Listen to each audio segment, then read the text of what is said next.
Hello student, तो आज हम पढ़ेंगे फिजिक्स का एक नया chapter vector analysis. Vector analysis पढ़ने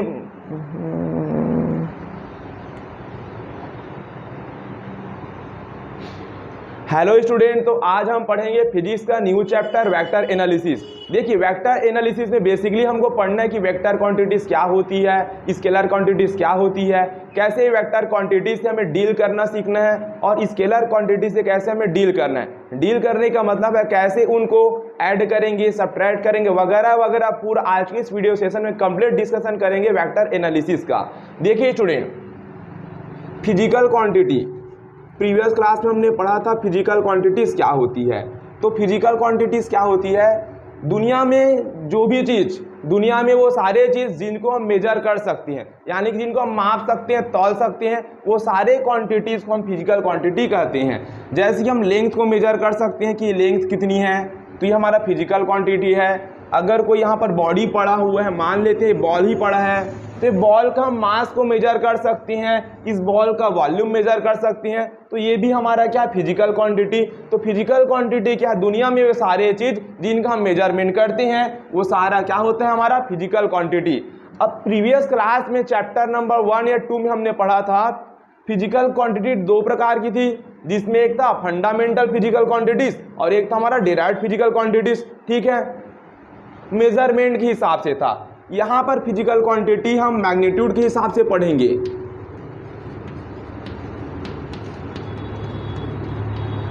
और साथ ही साथ डायरेक्शन के हिसाब से। तो स्टूडेंट, मैग्नीट्यूड और डायरेक्शन के हिसाब से हमारा फिजिकल क्वांटिटी 2 टाइप्स की होती है। पहला होता है हमारे पास स्केलर क्वांटिटीज, पहला होता है हमारे पास स्केलर क्वांटिटीज।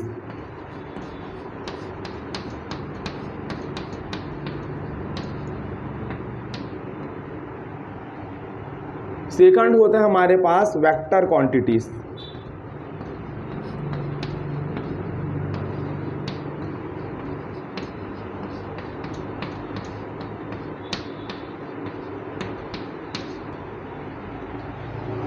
सबसे पहले हम समझते हैं कि स्केलर क्वांटिटीज क्या होती है, उसके बाद हम समझेंगे वेक्टर क्वांटिटीज क्या होती है। इतना आप सीख चुके होंगे कि मैग्नीट्यूड और डायरेक्शन के हिसाब से फिजिकल क्वांटिटी 2 टाइप्स की होती है। पहला स्केलर क्वांटिटीज होती है, दूसरा हमारे पर वेक्टर क्वांटिटीज। तो समझते हैं स्केलर क्वांटिटीज क्या होती है। देखिए, स्केलर क्वांटिटीज में ओनली मैग्नीट्यूड होते हैं। स्केलर क्वांटिटीज में क्या होंगे, सिर्फ मैग्नीट्यूड होगा, यानी कि इसमें न्यूमेरिक वैल्यू होगी। इसमें डायरेक्शन की बात हम नहीं करेंगे, only numeric value. Scalar quantity ऐसा क्वांटिटी होता है जिसमें ओनली मैग्नीट्यूड होगा, यानी कि न्यूमेरिक वैल्यू होगी। डायरेक्शन की बात इसमें हम नहीं करेंगे। एग्जाम्पल यहाँ पर देखिए, मास, टेम्परेचर,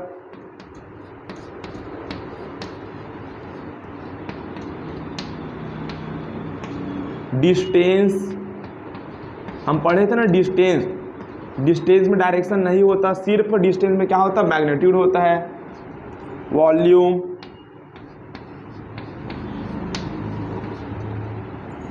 करेंट,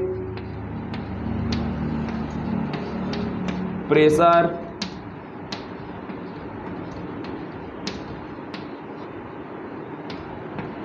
एक्सेट्रा।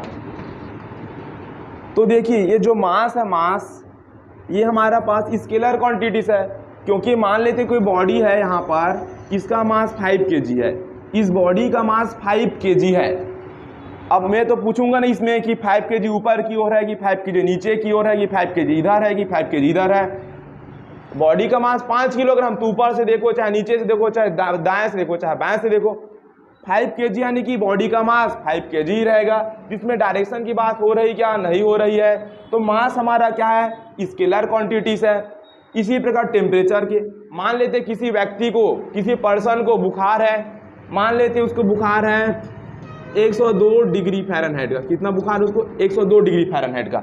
अब उस व्यक्ति का क्या पूछेंगे तुम्हारे 102 डिग्री फ़ारेनहाइट किस डायरेक्शन से है, इस डायरेक्शन से है कि हाथ वाले डायरेक्शन से है कि नीचे वाले डायरेक्शन से है, 102 डिग्री फ़ारेनहाइट का मतलब क्या है, पूरा बॉडी का ओवरऑल टेम्परेचर है ना ये। तो यहाँ पर डायरेक्शन की बात होगी क्या, हमने बोल दिया कि मुझे बुखार है 102 डिग्री फ़ारेनहाइट। अब सामने वाला व्यक्ति तो नहीं पूछेगा 102 डिग्री फ़ारेनहाइट किस डायरेक्शन से है, लेफ्ट से है, राइट से है, ऊपर से है, डाउन से है। तो डिग्री फ़ारेनहाइट में हम क्या जवाब देंगे, बॉडी का पूरा टेम्परेचर है, इसमें डायरेक्शन की बात होगी क्या, नहीं होगी। तो टेम्परेचर भी हमारा स्केलर क्वांटिटी है। डिस्टेंस हम प्रीवियस क्लास में पढ़ ही चुके हैं, डिस्टेंस में सिर्फ मैग्नीट्यूड होता है, डिस्टेंस में डायरेक्शन की बात नहीं होती है। इसी प्रकार वॉल्यूम हो गया, करेंट हो गया, प्रेशर हो गया और बहुत सारे फिजिकल क्वांटिटी होती है जिनमें डायरेक्शन नहीं होता, केवल मैग्नीट्यूड होता है, उसे हम बोलेंगे सिर्फ स्केलर। स्केलर में सिर्फ याद रखना ओनली मैग्नीट्यूड होता है, इसमें डायरेक्शन की बात नहीं होती। अब हम नेक्स्ट पढ़ते हैं अपना वेक्टर क्वांटिटीज। देखो वेक्टर जो होता है स्केलर का जस्ट अपोजिट होता है, वेक्टर क्वांटिटीज।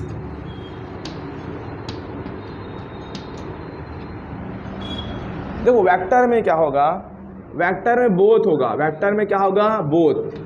बोथ का मतलब क्या है, इसमें हमारा मैग्नीट्यूड भी होगा। अब फिजिकल क्वांटिटी है भाई तो मैग्नीट्यूड तो होगा ना, क्योंकि फिजिकल क्वांटिटी की मतलब क्या होती है, जिसको तुम मेजर कर सकते हो, जिसकी तुम एग्जैक्ट वैल्यू बता सकते हो कि बॉडी 5 किलोग्राम है, ये लेंथ 10 मीटर है, 20 मीटर है। फिजिकल क्वांटिटी है यानी कि इसमें मैग्नीट्यूड होगा, मतलब होगा। लेकिन वेक्टर क्वांटिटी है तो मैग्नीट्यूड के साथ इसमें डायरेक्शन भी होगा। क्या होगा, डायरेक्शन भी होगा, यानी कि इसमें हमारा न्यूमेरिक वैल्यू होगा, एन यू न्यूमेरिक वैल्यू, और साथ ही साथ डायरेक्शन होगा। तो दुनिया में वो सारे क्वांटिटीज जो मैग्नीट्यूड भी रखते हैं और साथ ही साथ डायरेक्शन भी रखते हैं, तो ऐसा क्वांटिटीज होगा हमारा वेक्टर क्वांटिटीज। वेक्टर का मतलब ही होता है कि उसमें आपको डायरेक्शन बताना पड़ेगा। कौन कौन सा क्वांटिटी वेक्टर का यहाँ पर हम समझते हैं, जैसे हमारा वेलोसिटी है, वेलोसिटी वेक्टर क्वांटिटी होती है। फोर्स एक वेक्टर क्वांटिटी है। डिस्प्लेसमेंट,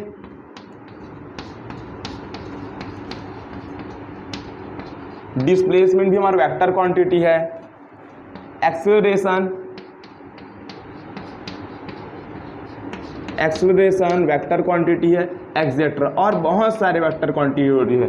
अब ध्यान ये देना है कि वेक्टर क्वांटिटी की हमें नीड क्यों पड़ी, आखिर क्या जरूरत थी।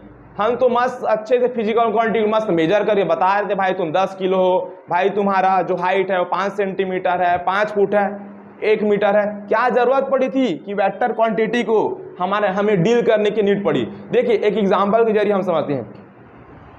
ये सारा बात मिटा देता हूं पहले।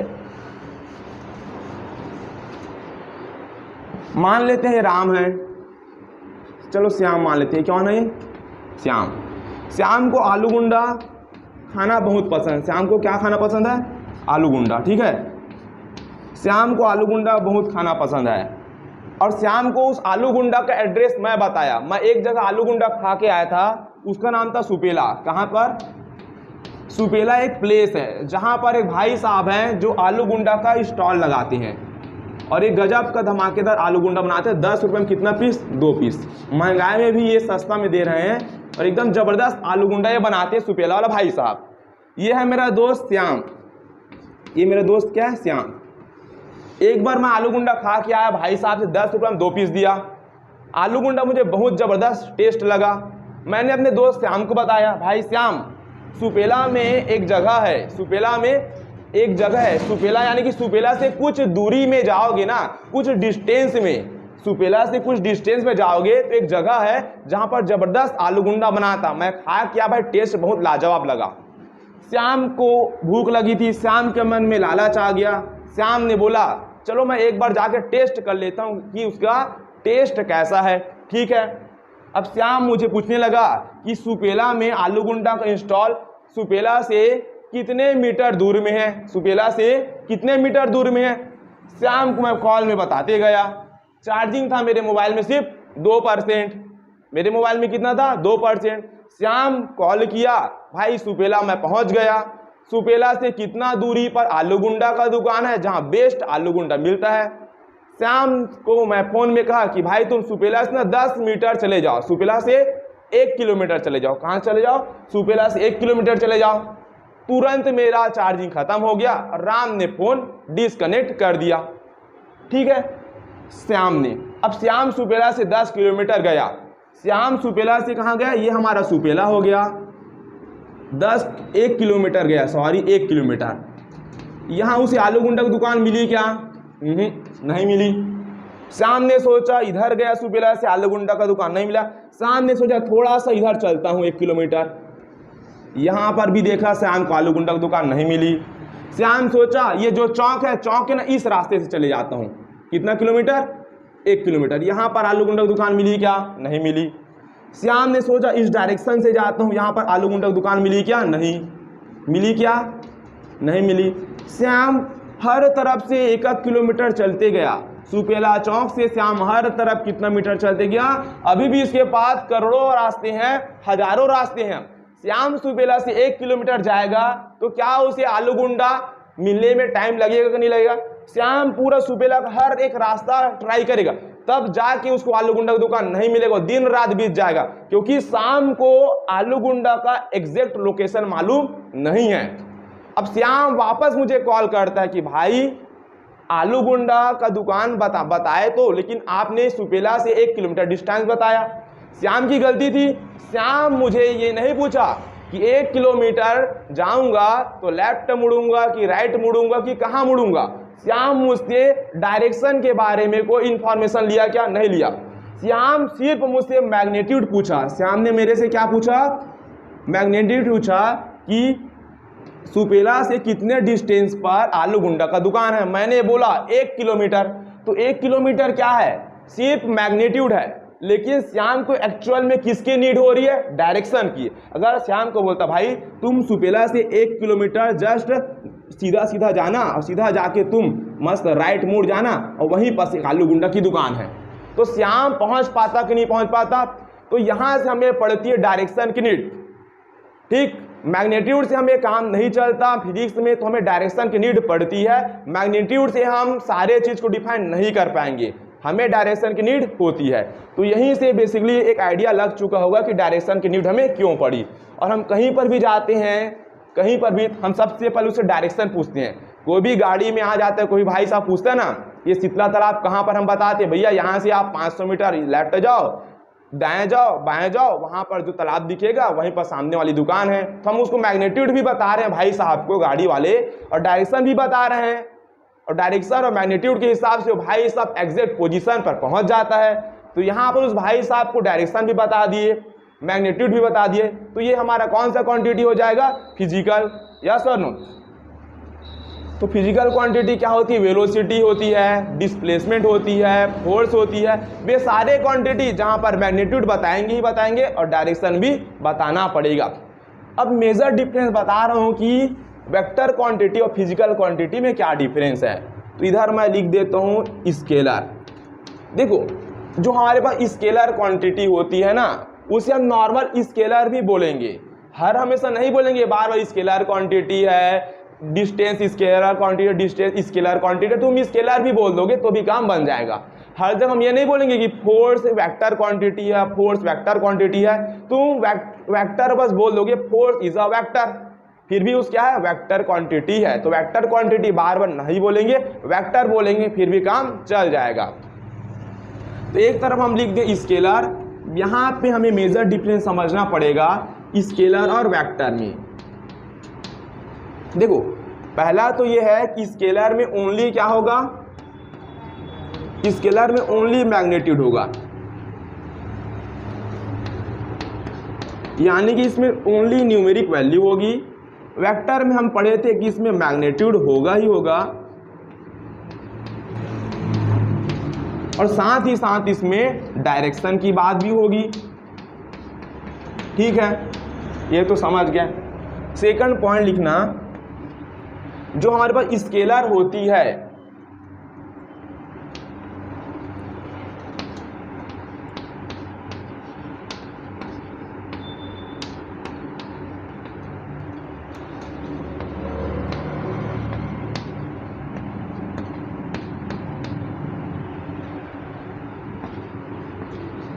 देखो जो हमारे पास स्केलर क्वांटिटी होती है इसको ना बेसिक एलजेब्रिक रूल से हम प्लस भी कर सकते हैं, माइनस भी कर सकते हैं, इनटू भी कर सकते हैं और डिवाइड भी कर सकते हैं। यानी कि यदि स्केलर क्वांटिटी को ऐड करने की बात हुई, स्केलर क्वांटिटी को सब्ट्रैक्ट करने की बात हुई, तो हम कैसे ऐड करेंगे और कैसे सब्ट्रैक्ट करेंगे, कैसे इनटू करेंगे, कैसे डिवाइड करेंगे स्केलर क्वांटिटी को।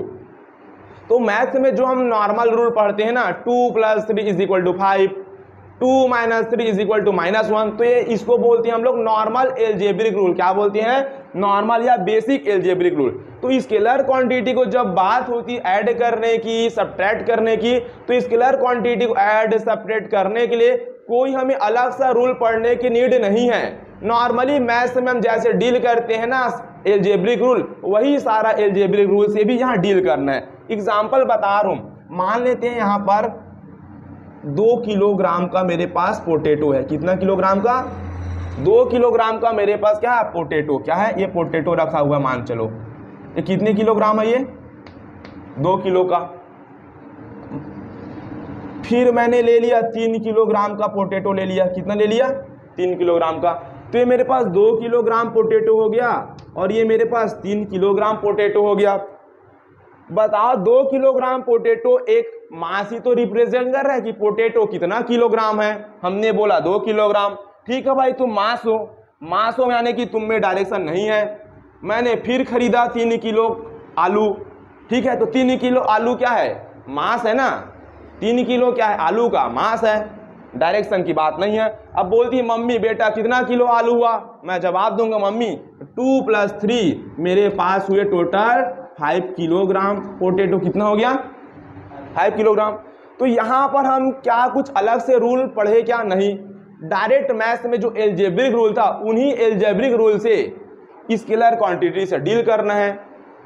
मम्मी बोलती है बेटा 3 किलोग्राम आलू में से 2 किलोग्राम आलू को तुम माइनस कर दो, तो मैं कर दूंगा 3 किलोग्राम आलू में से 2 किलोग्राम आलू कम कर दो।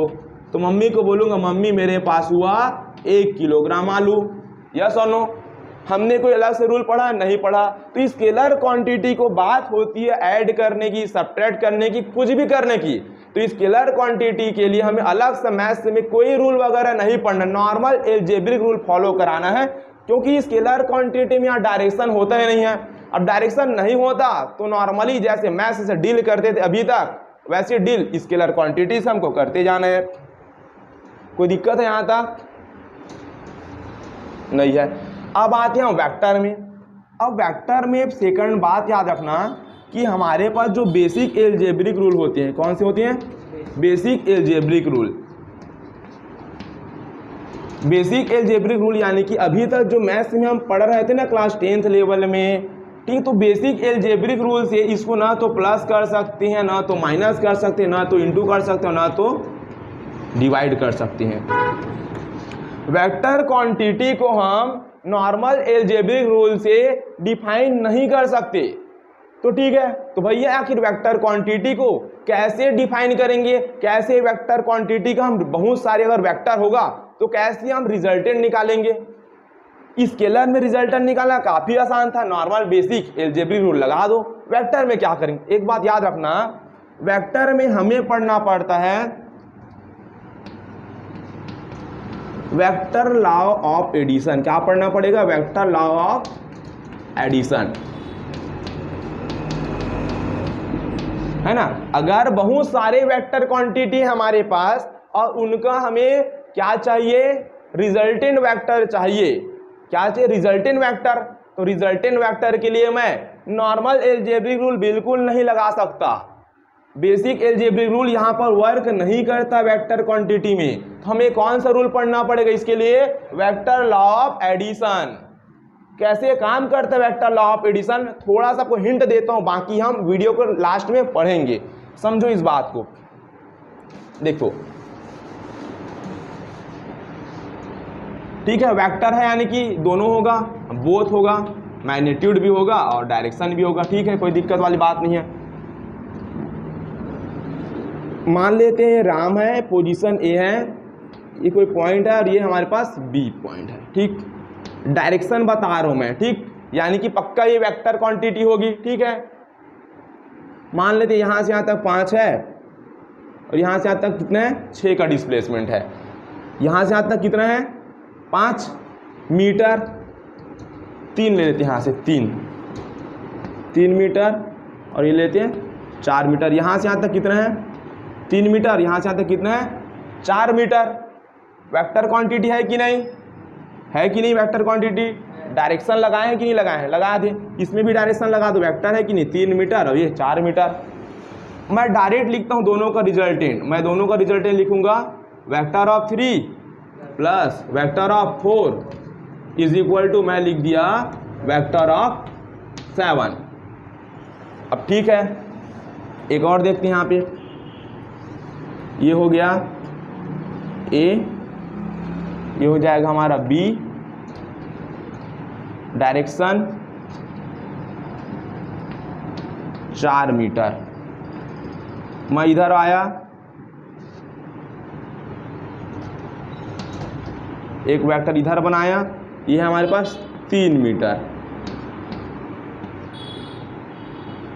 ठीक है, अब मैं डायरेक्ट लिखूंगा vector of 3 plus vector of 4 is equal to vector of 1 metre.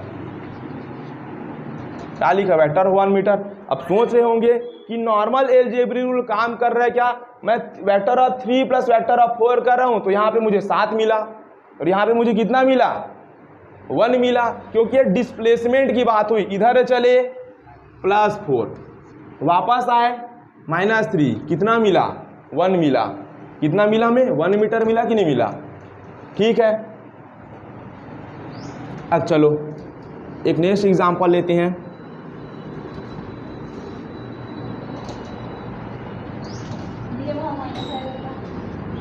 नहीं, +4 -3, देखो इधर गए +4, डिस्प्लेसमेंट है ना, वेक्टर इधर आए अपोजिट डायरेक्शन में तो -3, यस और नो, क्या मिलेगा 1।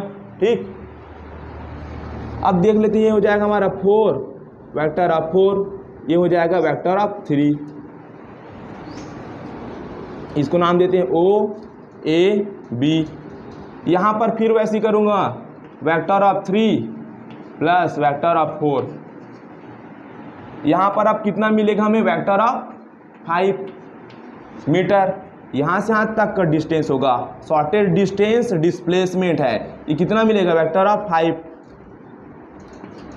मीटर। पाइथागोरस थ्योरम यूज करेंगे, 4 के स्क्वायर 16, 3 के स्क्वायर 9, 16 + 9 25, 25 का क्या मिल जाएगा 5। अब यहाँ पर देख रहे हो कि यहाँ पर 3 + 4 करने पर 7 मीटर मिला, फिर से 3 + 4 किए वेक्टर क्वांटिटी को 1 मीटर मिला, फिर वेक्टर 3 प्लस वेक्टर 4 किए 5 मीटर मिला।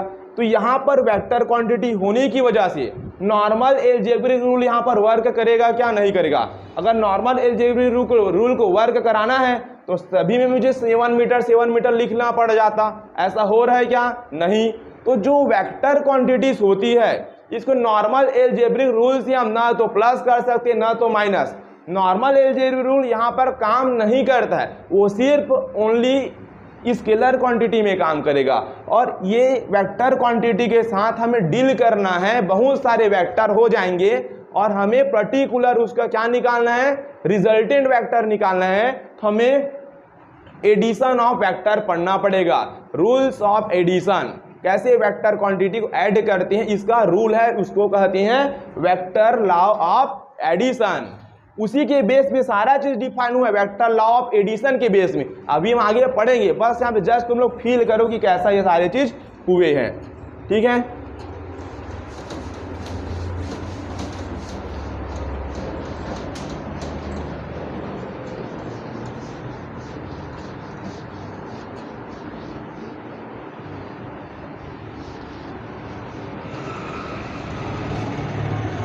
अब नेक्स्ट टॉपिक की ओर आगे बढ़ते हैं, represent of vector.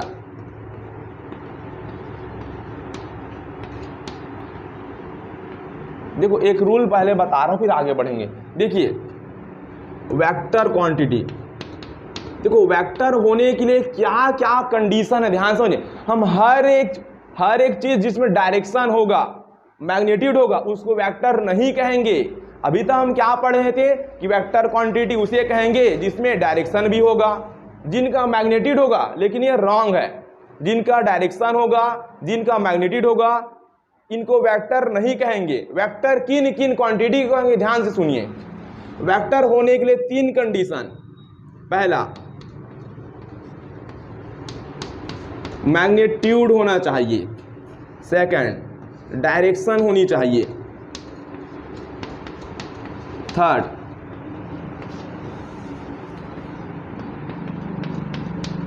Follow of vector law of addition. Follow of vector law of addition.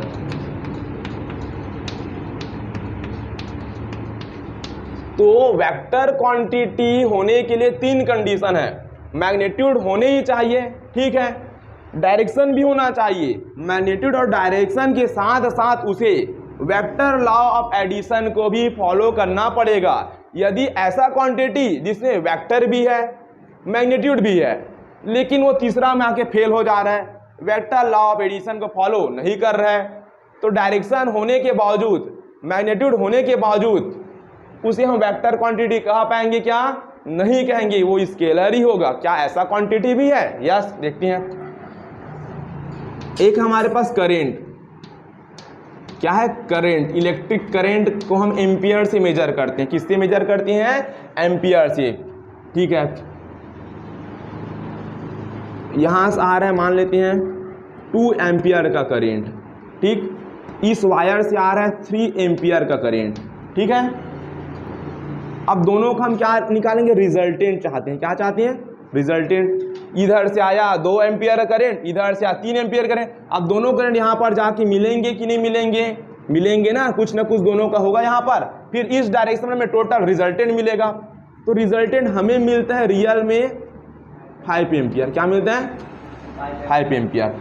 चाहो तो तुम डायरेक्शन की बात कर सकते हो यहाँ पर, ठीक है। और याद रखना, वेक्टर जो होती है ना, एंगल पर डिपेंड होता है। क्या होता है? एंगल। अगर एंगल चेंज हो जाएगा तो वेक्टर का रिजल्टेंट भी चेंज हो जाएगा, ये भी याद रखना।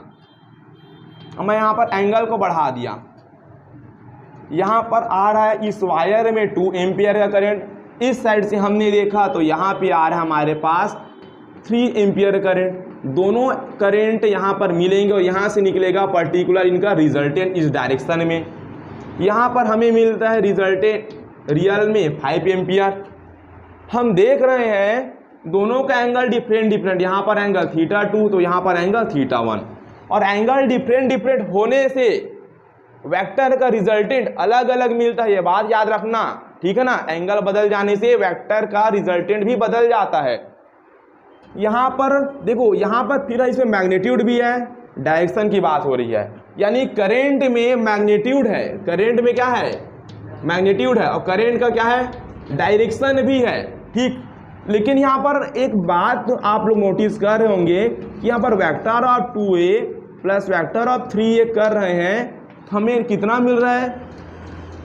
5 एम्पियर मिल रहा है। यहाँ पर भी हम देखेंगे वेक्टर ऑफ 2a करेंगे और वेक्टर ऑफ 3a, तो रिजल्टेंट यहाँ पर हमें मिल रहा है 5 एम्पियर। क्या मिल रहा है?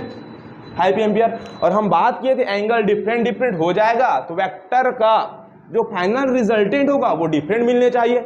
लेकिन यहाँ पे नॉर्मल एलजेब्रिक रूल फॉलो हो रहा है। बोलो या सुनो, 2 + 3 5 हो रहा है, 2 + 3 5। तो यहाँ पर एंगल डिफरेंट है, मैग्नीट्यूड भी है, डायरेक्शन भी है, वेक्टर होना चाहिए। और वेक्टर होने के लिए हमें पता है vector law of addition follow भी करना चाहिए। तो ये करेंट जो है वेक्टर लॉ ऑफ एडिशन को फॉलो नहीं करता। यहाँ पर ये कैसा एडिशन हुआ है? स्केलर। स्केलर में कैसे कर देते? 2 + 3 5, 2 + 3। यहाँ पर स्केलर एडिशन हुआ है ना, नॉर्मल एलजेब्रिक रूल। तो करेंट हमारे पास क्या है? स्केलर है। तो समझ पाए, वेक्टर होने के लिए डायरेक्शन होने चाहिए, मैग्नीट्यूड होने ही चाहिए, लेकिन उनको फाइनल जो रूल है follow of vector law of addition, इसको फॉलो करेगा तो ही वो वेक्टर होगा। अदरवाइज करंट में मैग्नीट्यूड होने के साथ साथ डायरेक्शन भी होने के बावजूद भी वेक्टर वो नहीं है। ठीक है, इसी प्रकार हमारा होता प्रेशर। प्रेशर में भी डायरेक्शन होती है, प्रेशर में भी मैग्नीट्यूड होती है। प्रेशर में होती है direction, D for direction, M for magnitude. But pressure जो होती है do not follow vector law of addition, vector law of addition को फॉलो नहीं करता।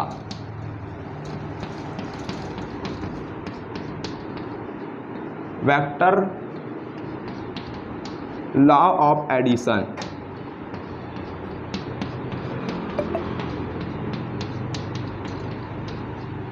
ठीक है, फॉलो नहीं करता। तो प्रेशर हमारा स्केलर हो जाएगा। और हम जानते हैं प्रेशर का जो फॉर्मूला होता है क्या होता है, फोर्स। प्रेशर का फॉर्मूला होता है फोर्स अपॉन एरिया। प्रेशर का फॉर्मूला होता है फोर्स अपॉन एरिया। डायरेक्शन है कि नहीं प्रेशर में है, प्रेशर का कुछ ना कुछ मैग्नीट्यूड मिलेगा, मिलेगा। डायरेक्शन होने के बावजूद, मैग्नीट्यूड होने के बावजूद ये कैसा क्वांटिटी है, स्केलर। क्योंकि इसका रिजल्टेंट निकालेंगे तो वेक्टर एल्जेब्रिक रूल को फॉलो ये नहीं करता है, नॉर्मल एल्जेब्रिक एडिशन यहाँ पर हो जाएगा। ओके, और बहुत सारे क्वांटिटी आएंगी जिसमें डायरेक्शन भी रखता है, मैग्नीट्यूड रखता है, लेकिन थर्ड वाला रूल को फॉलो नहीं करेगा। ठीक, तो स्केलर हो जाएगा, ये बात याद रखना। अब हम पढ़ते हैं represent of vector. Represent of vector, vector बोलो या वेक्टर क्वांटिटीज बोलो, बात एक ही है। वेक्टर को हम कैसे रिप्रेजेंट करेंगे, हमने पढ़ लिया वेक्टर में मैग्नीट्यूड होगा, डायरेक्शन होगा, कैसे हम रिप्रेजेंट करेंगे। अब हमें कुछ ऐसे टर्म्स की नीड है जो वेक्टर में डायरेक्शन को भी बता दे और साथ ही साथ मैग्नीट्यूड को भी बता दे।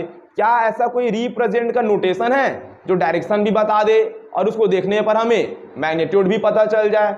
ठीक है, तो देखिए इंग्लिश का जो लेटर होता है कैपिटल लेटर, ये मैग्नीट्यूड को बताएगा। किसको बताएगा? जो कैपिटल लेटर जो होगा ये मैग्नीट्यूड को रिप्रेजेंट करता है। और जो एरो का निशान होता है, कौन सा निशान? एरो का जो सिंबल होगा ये डायरेक्शन को रिप्रेजेंट करेगा।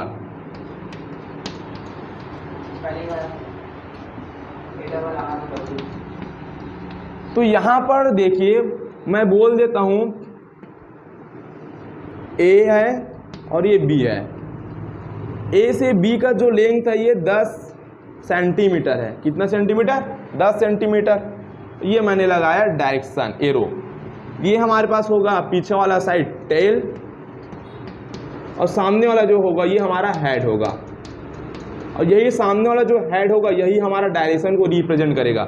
अभी डायरेक्शन किधर है? ए से बी की ओर है। कहाँ से? ए से बी की ओर। और ये इसका जो लेंथ होगा, इसका जो लेंथ होगा यही किसको रिप्रेजेंट करेगा? मैग्नीट्यूड को। किसको? मैग्नीट्यूड को रिप्रेजेंट करेगा। यस और नो? जो तीर का निशान है हेड वाला ये बताएगा इस डायरेक्शन में बॉडी जा रही है, कोई ऑब्जेक्ट जा रहा है। और इसका जो लेंथ होगा टेल हेड, तो यही हमारा किसको रिप्रेजेंट करता है? मैग्नीट्यूड को। तो इसको हम कैसे रिप्रेजेंट करेंगे? ए बी कितना है? 10 सेंटीमीटर। या सुनो कितना है? 10 सेंटीमीटर। यहां पर हम लगा देंगे एरो का सिंबल। क्या लगा देंगे? एरो का सिंबल। तो यहां पर यह पता चल रहा है कि मेरा जो कोई भी फिजिकल क्वांटिटी ए बी होगी ये हमारे पास वेक्टर क्वांटिटी है।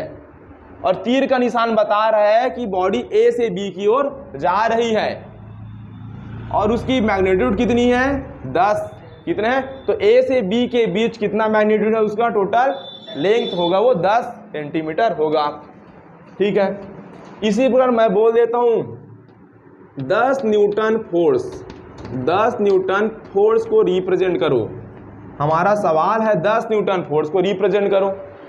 ठीक है, फोर्स हमारा कैसा क्वांटिटी है? Vector quantity. 10 न्यूटन नॉर्थ लिखते हैं। 10 न्यूटन एफ यानी कि फोर्स। नॉर्थ को रिप्रेजेंट करो।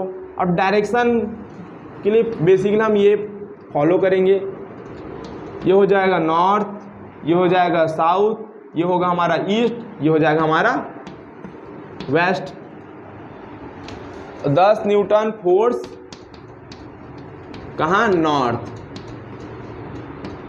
ठीक है, अब नॉर्थ यानी कि इस डायरेक्शन में सबसे पहले बना लूंगा ये तीर। अब नॉर्थ है तो डायरेक्शन मेरा क्या हो जाएगा? ये टेल और ये हेड नॉर्थ की ओर। कितना है इसका मैग्नीट्यूड? 10। मैग्नीट्यूड है 10 न्यूटन। ठीक है, मैं यहाँ पर लिख देता हूँ 1 centimetre is equal to 1 newton. 1 centimetre equal to, एक स्केल बना दिया। अब मैं अपना स्केल उठाऊंगा और 1 सेंटीमीटर को 1 न्यूटन बोला हूँ, तो 10 न्यूटन को कितना सेंटीमीटर बोल दूंगा? 10 न्यूटन। स्केल में 10 सेंटीमीटर खींच दूंगा और वही 10 सेंटीमीटर जो होगा मेरा किसको रिप्रेजेंट करेगा? 10 न्यूटन फोर्स को। मैग्नीट्यूड तो हमने बता लिया और डायरेक्शन भी हम बता रहे हैं। डायरेक्शन किधर है? नॉर्थ। कहाँ पर है? नॉर्थ। तो यहाँ पर नॉर्थ और डायरेक्शन मुझे लिखने की नीड नहीं होगी, क्योंकि एरो का सिंबल ही बता रहा है कि इसका जो मैग्नीट्यूड है वो 10 न्यूटन है और कहाँ पर है? नॉर्थ की ओर है। कहाँ पर? नॉर्थ की ओर। अब इसको हम सिंबॉलिक रिप्रेजेंट कैसे करें? ये हो जाएगा हमारा फोर्स। अब फोर्स का मैग्नीट्यूड है 10 न्यूटन और 10 न्यूटन कहाँ पर है? नॉर्थ है। तो यहाँ पर देखिए फोर्स में मैंने मैग्नीट्यूड भी बता दिया, ये M फॉर मैग्नीट्यूड हो जाएगा और ये D फॉर हो जाएगा डायरेक्शन। तो हमारा जो फोर्स 10 न्यूटन का फोर्स लग रहा है नॉर्थ डायरेक्शन में, तो फोर्स वेक्टर क्वांटिटी थी, हमने मैग्नीट्यूड भी बता दिया और डायरेक्शन भी बता दिया। ठीक है,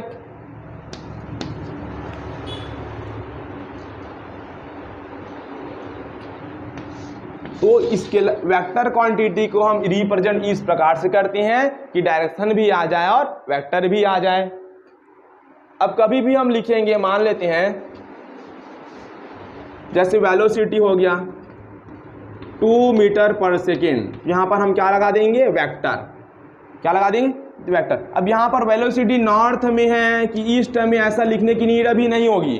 अब नॉर्मल ये वेक्टर लगा दिए ना, तो इससे हमें दिमाग में ये आइडिया आ जाता है कि वेलोसिटी हमारा वेक्टर क्वांटिटी है और ये मैग्नीट्यूड को रिप्रेजेंट करता है और इसका कोई ना कोई स्पेसिफिक डायरेक्शन भी है, तभी ना इसमें एरो लगा है। वेलोसिटी में एरो लगा है यानी कि वेलोसिटी का मैग्नीट्यूड हो जाएगा 2 मीटर पर सेकेंड और ऊपर में जो तीर का निशान है ये एरो क्या बता रहा है? वेलोसिटी का कुछ न कुछ डायरेक्शन है।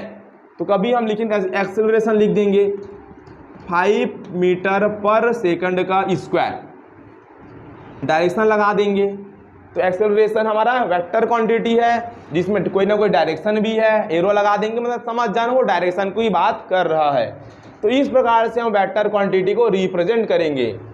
तो स्टूडेंट आज की क्लास हम यहीं पर समाप्त करते हैं। नेक्स्ट क्लास में वेक्टर का जो रिप्रेजेंटेशन था इसके ऊपर हम कुछ बेसिक सवाल करेंगे, बेसिक क्वेश्चन करेंगे, जो हमारे चैप्टर को बहुत ईजी बना देगा।